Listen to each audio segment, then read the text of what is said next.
क्या हाल है भाई। तो अब इस सेक्शन में हम स्टार्ट करेंगे illustration part 2 on continuous charge distribution. ठीक है, हम पोटेंशियल निकालना पोटेंशियल की एप्लीकेशन देख रहे हैं हम कंटिन्यूस चार्ज डिस्ट्रीब्यूशन की वजह से। कल हमने कुछ क्वेश्चन डिस्कस किए थे, आज उससे आगे चलेंगे। ठीक है, तो पहला क्वेश्चन किस टाइप से है देखते हैं। क्वेश्चन नंबर 1 क्या कहता है, मतलब अगर हम इसको सीक्वेंस में चले तो आज क्वेश्चन नंबर 5 हम डिस्कस कर रहे हैं। ठीक है, 4 हमने लास्ट वीडियो में डिस्कस किए थे, 1 to 4। क्वेश्चन नंबर 5 क्या कहता है, क्वेश्चन नंबर 5 कहता है कि एक नॉन कंडक्टिंग स्फेयर है। क्या है? एक नॉन कंडक्टिंग स्फेयर। अब स्फेयर नॉन कंडक्टिंग है तो भाई जो चार्ज डिस्ट्रीब्यूशन होगी वो वॉल्यूम चार्ज डिस्ट्रीब्यूशन होगी। ठीक है, तो कहता है कि क्वेश्चन कह रहा है कि एक नॉन कंडक्टिंग स्फेयर है जिसका सेंटर है ए और रेडियस है आर, सरफेस पे एक पॉइंट है बी। ठीक है, और जिसपे एक Q charge through out its volume uniformly distributed है। ठीक है, capital Q charge through out its volume is distributed uniformly. ठीक है, तो अब क्वेश्चन में क्या बोला कि ए पॉइंट पे मैंने एक चार्ज रखा स्मॉल क्यू। ध्यान से सुनिएगा, ए पॉइंट पे मैंने चार्ज रखा स्मॉल क्यू और मैं इस स्मॉल क्यू को from point A to point B मैंने इसको मूव कराया। तो क्वेश्चन बोला कि how much amount of work will be done by the electric force. बात ध्यान से सुन लेना, मैं बात कर रहा हूं इलेक्ट्रिक फोर्स की, एक्सटर्नल एजेंट की बात नहीं कर रहा हूं। मैं वर्क डन निकाल रहा हूं bye the electric force that will be done in moving a charge small q from point A to point B। ठीक है, क्लियर है? बिल्कुल भाई। चलो, तो मेरे को निकालना क्या है, मुझे निकालना है work done by electric force in moving a charge from A to B। तो मुझे पता है वर्क डन क्या होता है, charge into change in potential.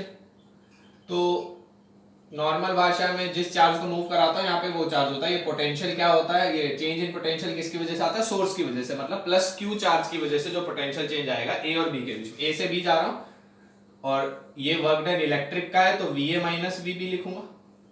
ठीक है, और अगर यही वर्क डन आपसे एक्सटर्नल एजेंट का पूछा जाता तो मैं यहाँ नेगेटिव साइन ले लेता। याद कर लो, हम ये मानते थे कि work of electric force is equal to negative of external force.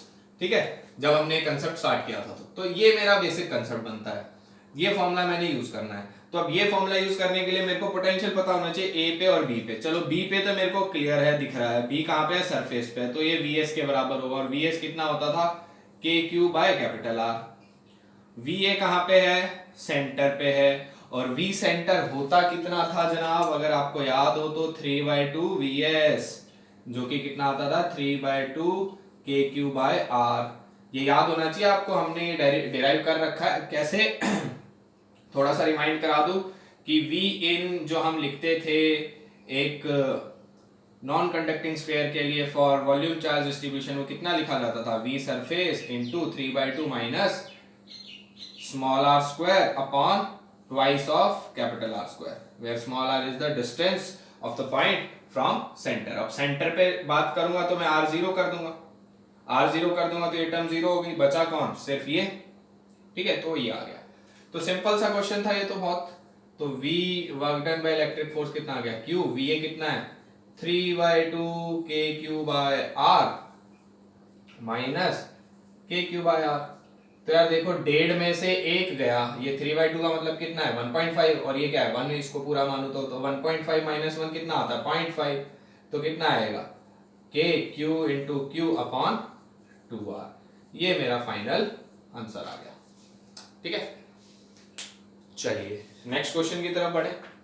तो इसको नोट डाउन कर लीजिएगा सबके सब, कंसेप्ट को ध्यान में रखते हुए। देखो, यहाँ पे हमने यूनिफॉर्म मतलब कंटीन्यूअस चार्ज डिस्ट्रीब्यूशन का फॉर्मूला यूज किया है, और कंसेप्ट किसका यूज किया है, जो हमने स्टार्टिंग के लेक्चर्स में पढ़ा था कि भाई पोटेंशियल डिफरेंस होता क्या है। Potential difference is defined as work done in moving a charge from position A to B per unit charge. ये वो वाली डेफिनेशन हमने यहाँ पे यूज करी है।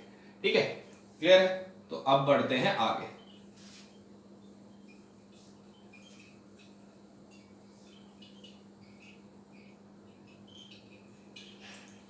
अब क्वेश्चन नंबर 2 की तरफ चलते हैं। ठीक है। क्वेश्चन नंबर 2 क्या कह रहा है? क्वेश्चन नंबर 2 कुछ ऐसा है, ध्यान से देखिएगा। मतलब क्वेश्चन नंबर 6 की अगर मैं बात कर रहा हूँ, नेक्स्ट क्वेश्चन नंबर 6 अब मुझे क्या कह रहा है? ये कह रहा है कि भाई एक स्फेयर है जी, जिसका रेडियस r है जी, और जिसपे वॉल्यूम चार्ज डिस्ट्रीब्यूशन है जी। ऐसे बना देता हूं, कितना q, ठीक है। सेंटर है O, कहता है इस O सेंटर से स्मॉल r डिस्टेंस पे, O सेंटर से स्मॉल r डिस्टेंस पे एक स्मॉल पार्टिकल रखा हुआ है, चार्ज, एक स्मॉल चार्ज रखा हुआ है q, जिसका मास कितना है? स्मॉल m, ठीक है। और मैंने उसको यहां प्रोजेक्ट कर दिया इस डायरेक्शन में विद अ वेलोसिटी v, ठीक है। कितनी वेलोसिटी से? v वेलोसिटी से मैंने प्रोजेक्ट कर दिया। इस तरीके से प्रोजेक्ट किया, ये वेलोसिटी इतनी थी कि ये चार्ज मूव होता होता पेनिट्रेट किया इसको, इस स्फीयर को इसने क्या कर दिया? पेनिट्रेट कर दिया। और कहां तक पेनिट्रेट किया? फाइनल, ये मैंने पॉइंट ले लिया कोई बी पॉइंट तक इसने पेनिट्रेट किया, इस तरीके से कि OB जो था वो r/2 था। OB जो था वो r/2 था, ठीक है। आपसे पूछा गया कि what will be the minimum velocity, ठीक है। v मिनिमम कितना हो कि ये कंडीशन रीच हो, मतलब पूछा गया है कि मैं कितनी मिनिमम वेलोसिटी से इसको प्रोजेक्ट करूं कि ये एग्जैक्टली पेनिट्रेट करे इसको r/2 डिस्टेंस तक, ठीक है। ये मेरे से पूछा गया है, तो चलिए देखते हैं। बाकी और कोई जानकारी मुझे नहीं दी गई, तो अब मैं क्या करूंगा भाई? तो मैंने बोला चलो भाई, मोशन भी दिख रहा है मुझे यहाँ पे, ठीक है। और जो फोर्सेस लग रही है वो कौन सी हैं? मतलब इलेक्ट्रिक फील्ड की बात हो रही है, इलेक्ट्रिक फील्ड कंजर्वेटिव फील्ड है यहाँ पे। तो मैंने क्या बोला भाई, जब फील्ड कंजर्वेटिव है तो मैं क्या अप्लाई कर सकता हूँ? Mechanical energy conservation. तो कर दिया भाई, मैंने क्या अप्लाई कर दिया? मैंने अप्लाई कर दिया मैकेनिकल एनर्जी कंजर्वेशन। तो मैंने बोला इनिशियल इज इक्वल टू कितनी?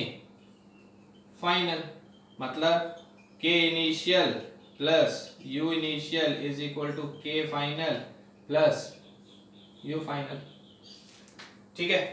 तो मैंने इसको ऐसे लिख दिया, k initial minus k final is equal to u final minus u initial. कोई दिक्कत किसी को? यहां तक किसी प्रकार की शंका नहीं ना? k इनिशियल कितना था? हाफ m, कितनी वेलोसिटी से? v velocity. फाइनली ये यहीं तक इसने क्या किया? पेनिट्रेट किया, तो यहां जाके रुक गया ना, अगर रुका नहीं होता तो और पेनिट्रेट करता। तो मतलब b पॉइंट पे इसकी जो वेलोसिटी है वो कितनी है? 0। अब देखो यार, इसको यूज करने की जगह मैं थोड़ा सा स्मार्ट खेलूंगा भाई। ये क्या है? Change in potential energy. और चेंज इन पोटेंशियल एनर्जी किसके बराबर होता था भाई? याद करो जल्दी से, चेंज इन पोटेंशियल एनर्जी किसके बराबर होता था? चेंज इन पोटेंशियल एनर्जी हमारा बराबर होता था किसके? पोटेंशियल डिफरेंस के। हमने ये भी पढ़ रखा है, in case of conservative field delta V is equal to delta U is equal to minus of W। ये याद होना चाहिए, अप्लाई करते हैं इधर। तो मतलब इसको मैं लिख दूं VB माइनस VP। फाइनल कहां पे है? B पॉइंट पे है। क्लियर है?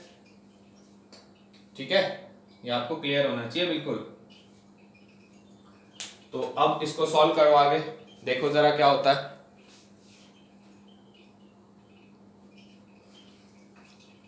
ठीक है, इसको सॉल्व करिए और देखते हैं क्या होता है। थोड़ा सा यहाँ पे ग्लेयर आ रहा है शायद फोन के फ्लैश का, तो मैं इसको यहाँ लिख देता हूँ। इनिशियल कितना था? Half mv² plus half m into 0² is equal to VB minus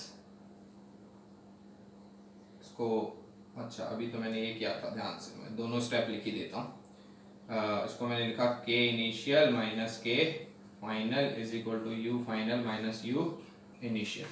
ठीक है, अब मैं इधर आ रहा हूँ। इनिशियल कितनी थी? Half mv² minus half m into 0²। इसको मैंने लिख दिया change in potential, that is VB minus VP। तो कितना आ गया? Half mv² is equal to VB। VB कहाँ पे है? इनसाइड है। अब इनसाइड का फॉर्मूला क्या था मुझे याद रखना है इसको मैं कैसे लिखूंगा, मैं इसको लिखूंगा, अगर वी भी मुझे निकालना है तो पहले अब मैं वी भी अगर बताऊं आपको तो मेरे को पता है इनसाइड के लिए जो फॉर्मूला था वो कितना था, वो था भैया V S 3/2 minus R square upon 2r²।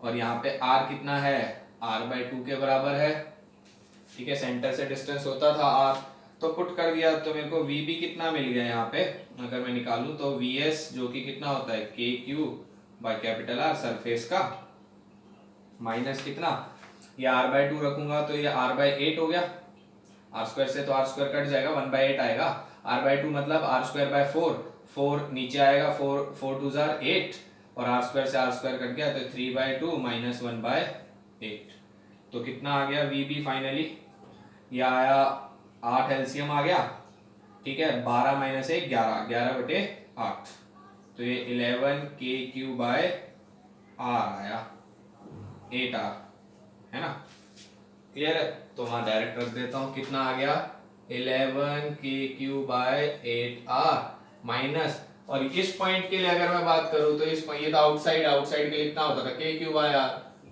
और R यहाँ पे कितना है, स्मॉल r है, तो लो यार v मेरे से पूछा था, निकाल दिया, लो कितना आ गया v आ गया 2/m 11 KQ/8R माइनस KQ/r, ठीक है, ये मेरे पास मिनिमम वेलोसिटी आ गई, जिससे अगर मैं बॉडी को प्रोजेक्ट करूं तो वो एग्जैक्टली r/2 डिस्टेंस ही पेनिट्रेट करेगी, उससे ज्यादा नहीं करने वाली भाई, ठीक है ना, क्लियर है, क्योंकि मैंने मान के ही चला है ना, अब ये बोला भैया मिनिमम कैसे, अरे मिनिमम ही तो मानी है, तभी तो बी पॉइंट पे जाके वेलोसिटी 0 हुई है, ठीक है, बी पॉइंट पे 0 नहीं होती तो और आगे जाता ना, समझते नहीं हो यार, तो ज्ञान चक्षु खोलो अपने अपने।